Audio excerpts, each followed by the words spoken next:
I've always been an only child, living with my mom and dad in a big but quiet house. My parents would joke that they never planned to have just one child. They just never got around to having more. It was funny at first, but I never thought much about it. I was 15 when this happened, on one rainy Saturday night in May, one of those nights before summer started. I should mention a few things. I have some odd medical conditions that make life harder than it should be. I get frequent panic attacks, sometimes faint, and often struggle to breathe. It's not easy. And I'm one of those people who needs complete silence to fall asleep. Even the hum of a fan keeps me up. I've learned to live with it, but sleepovers and vacations are a nightmare. It doesn't rain much where I live, but when it does, it's always intense. I remember this night clearly. It wasn't a full-on thunderstorm, but the rain was heavy enough to keep me up. After lying in bed for hours, I accepted the reality I wouldn't be sleeping anytime soon. So I got up, feeling restless. I decided to go for a walk in the rain, something my parents encouraged me to do when I couldn't sleep. Our neighborhood is safe, with a public park right behind our house. It's well lit, so I've always felt comfortable walking there at night. I threw on my rain jacket, slipped out the back door without my phone, knowing it would only keep me up, and stepped into the rain. It was peaceful out there. The trees swayed gently in the wind, rain dancing off their branches.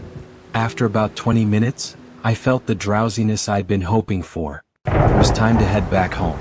As I walked through the park, something caught my eye. In the middle of the street was a long black object. I thought at first it was a garbage bag, but as I got closer, my stomach churned. It wasn't a bag, it was a person, lying face down in the street. My heart dropped. The first thought that crossed my mind was that they'd been hit by a car. No one would just lie there in the middle of the street, especially in the pouring rain. I shouldn't have approached. My gut told me to keep walking, but my parents raised me to help others. So, against every instinct screaming at me, I walked toward the body.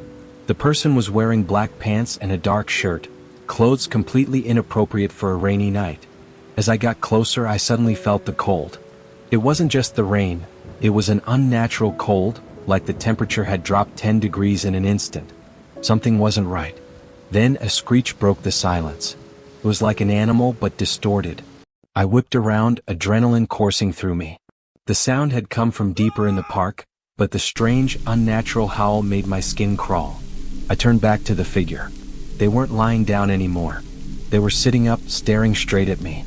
A chill shot down my spine.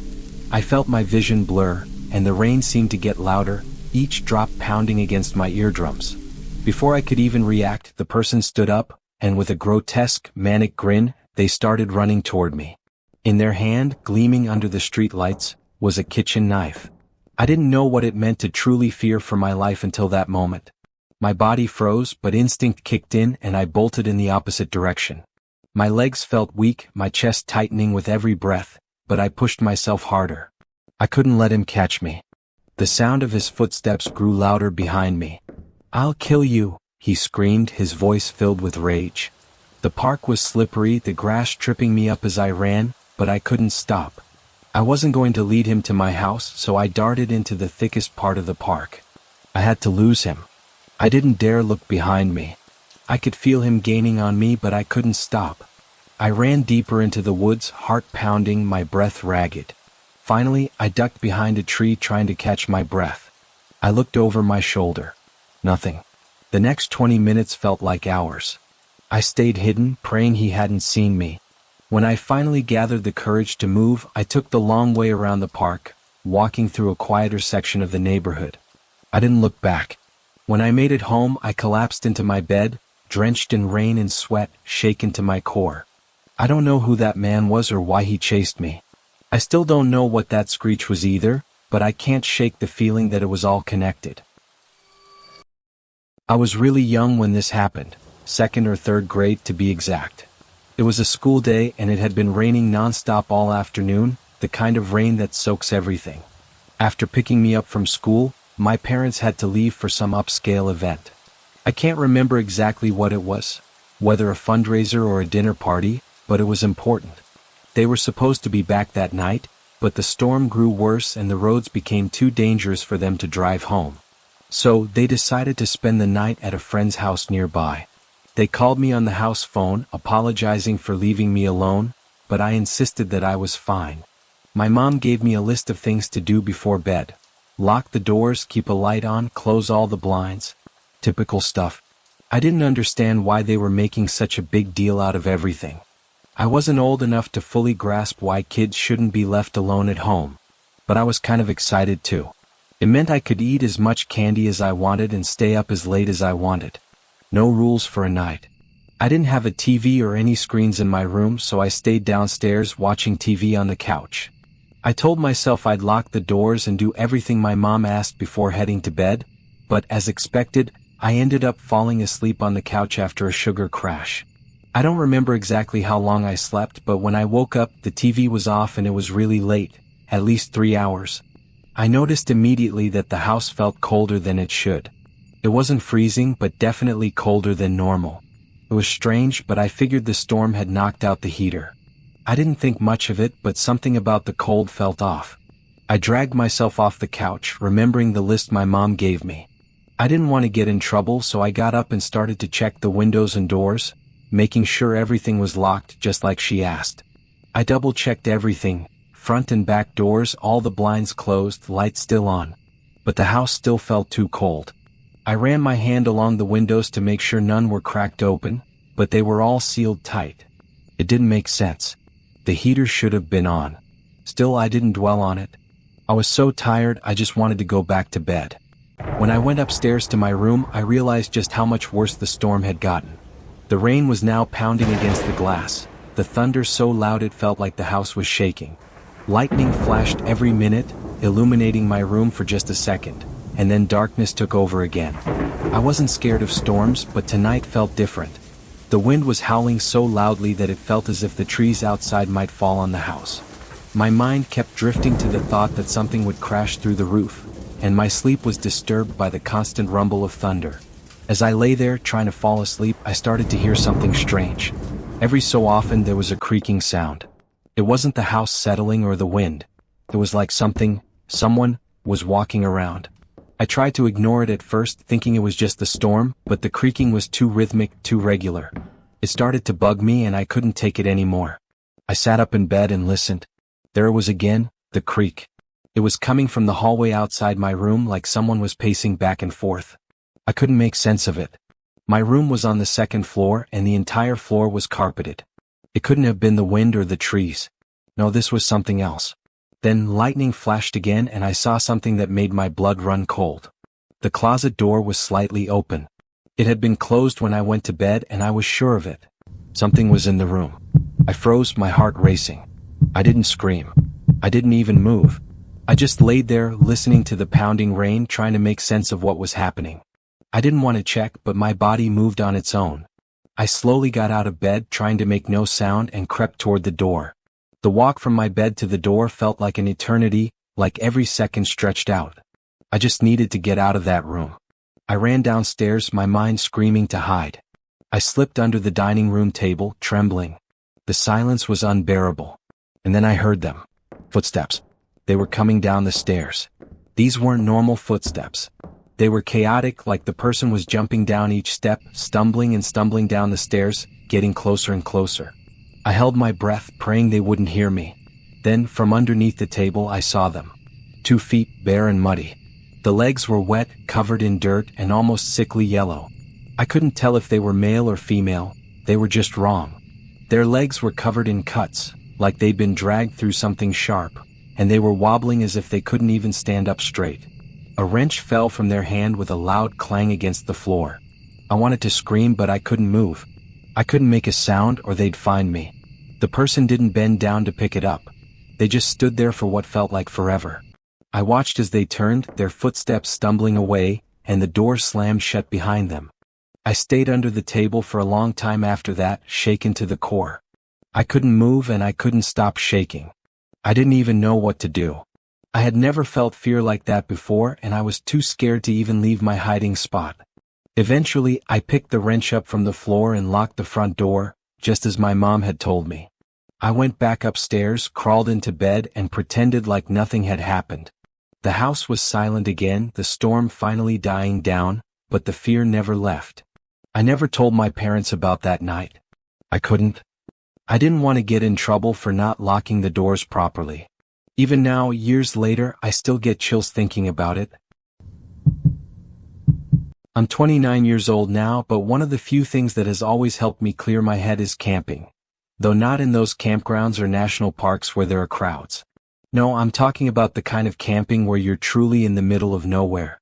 I grew up in Northern California and have spent years learning how to find those remote, quiet spots where you can feel like the last person left on Earth. A few months ago, I was going through a tough breakup and knew I needed space. Away from everyone, away from the noise. So I packed up my truck with some gear and headed out, with no particular plan in mind. I drove to a secluded riverside spot I'd stumbled upon before. It wasn't an official campsite, just a quiet bend in the river that could be reached via an overgrown dirt road, far from the nearest sign of civilization. I got there around late afternoon, but the moment I turned down the path that led to the river, something felt off. 2 trucks were parked near the trailhead, one gray, one white. I couldn't see anyone, but just knowing that others were out there kind of killed the vibe for me. This was supposed to be my escape, my time alone. I wasn't here to socialize. I debated leaving, but the river was long and wide, so I figured I could still find a spot far enough away from whoever owned those trucks. I hiked about 15 minutes downriver and spotted 2 guys fishing. They looked the part, bearded, heavy boots and worn-out gear, but there was something strange about them. They seemed preoccupied with something else. As I passed, one of them quickly covered something with his jacket and gave me an awkward half-smile. He called out, explaining they were just shooting cans and didn't mean to scare me. His voice sounded rushed, unnatural, like he was trying too hard to sound casual. That unease settled deep in my stomach, but I pushed it aside, telling myself it was nothing. People out here weren't always the best at talking to strangers. I continued walking, but the conversation replayed in my head. It wasn't what he said, it was how he said it. It didn't add up, and my gut told me something wasn't right. But I forced myself to ignore it, focusing on finding a quiet spot to camp. I found a secluded area further down the bend where the trees were denser, and the trail disappeared from sight. It wasn't perfect, but it was tucked away enough to make me feel like I had the place to myself. I set up camp, pulled out a book, and tried to relax as the rain began to fall lightly. The river's steady flow and the soft drizzle helped drown out everything else. After some time, I wandered down to the rocks near the river's edge to reflect. That's when I saw him. The guy from earlier, the one who'd waved at me. Only this time he was alone. He spotted me across the water and waved again. I hesitated, but eventually I waved back, figuring it was better to be friendly. He shouted across, asking for my name. Without thinking, I shouted my real name, Anisha. He stood still for a moment, then pulled something out of his jacket. At first I thought it was a phone, but as he raised it, I saw it was a disposable camera. My stomach sank as he snapped a picture of me from across the river. Without another word, he turned and started walking away, disappearing into the trees. I was frozen. What the hell just happened? Taking a picture of me without saying anything else felt like an invasion. It was unsettling. I returned to my campsite, unsettled, and decided to stay put for the rest of the night. As the evening went on, I crawled into my tent, hoping to get some sleep, but my mind wouldn't stop. I kept replaying the breakup, every conversation, every mistake, until I started hearing something else. Soft, uneven footsteps. Someone walking around my campsite. I told myself it was just the rain or an animal, but the sound didn't fade. It grew louder, more deliberate. My stomach dropped. I knew deep down that it was a person. I was no fool. I quickly grabbed my handgun, which I always kept close when camping alone. I unzipped the tent and stepped outside, flashlight in hand. My heart was racing as I scanned the trees, and that's when I saw him. The guy from earlier, half hidden behind a tree, his face blank and expressionless. The worst part? He was holding a small axe. I froze. My mind raced. This was it. Alone, in the middle of nowhere, with a possible murderer standing yards away. I didn't waste time. I raised the gun, my voice steady despite the fear in my chest, and ordered him to leave. He didn't flinch. He didn't even seem surprised. After a long silence, he mumbled something about his friend Ivan discouraging him from coming to find me, but that he needed to take care of Ivan. I didn't wait for more. I fired a warning shot into the trees above his head. He stumbled back, but he didn't leave. I aimed again, more confidently now, and ordered him to drop the axe. Relief washed over me when he did, but I wasn't out of danger yet. I told him to take off his shoes, making sure he couldn't follow me easily, and kept my eyes on him the entire time. Once I was sure he was unarmed, I grabbed my gear, told him to walk in the opposite direction, and headed back up the river, my flashlight barely flickering in the dark. When I finally reached my truck, I didn't stop. I threw everything inside, peeled out, and didn't look back. Once I had cell service, I called the police, but I'm not sure anything ever came of it.